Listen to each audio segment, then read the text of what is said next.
What's up guys, Adavisi here with a new video, and today's video is about buying a new smartphone.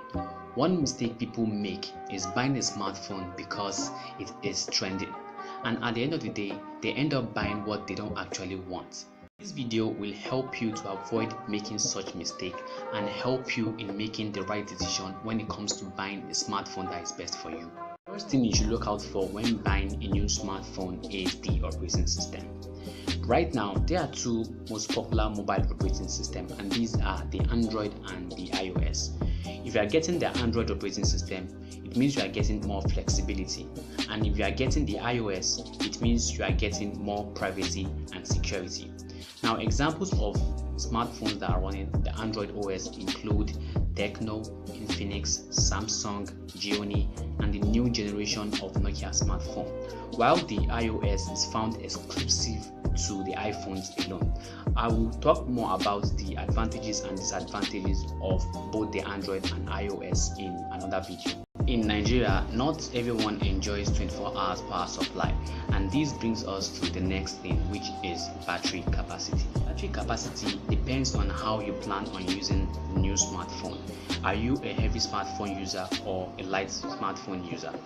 Whichever the case may be, I suggest you go for nothing less than 3000 mAh battery, and this is mainly because they tend to last longer than batteries with less capacity. So make sure you keep this in mind when getting a new smartphone. The next thing to look out for when buying a new smartphone is the camera. Now, if you are not a photo freak, you may want to skip this part, but if you plan on taking lots of photos with your new smartphone, you should probably pay close attention to this. Are you ready? Different smartphones come with different camera quality, and this depends on the number of megapixel. For example, a 13 megapixel will take better quality photos than a 8 megapixel camera. This means that the higher the megapixel, the better the photo quality.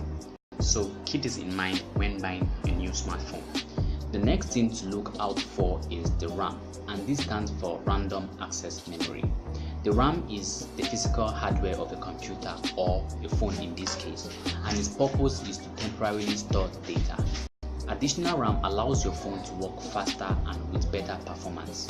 A lot of people believe that the higher the number of RAM, the better it is, and I agree with them. However, the size of a phone's RAM depends on what it will be used for. If you are a heavy smartphone user, you might need something between 2 GB and 4 GB of RAM. Anything higher than that is just a waste. But if you are a light smartphone user, I recommend you go for 1 GB of RAM to 2 GB of RAM. The next important thing to look out for is the size of a phone. Well, you should know by now that big phones don't equal big spec or better performance.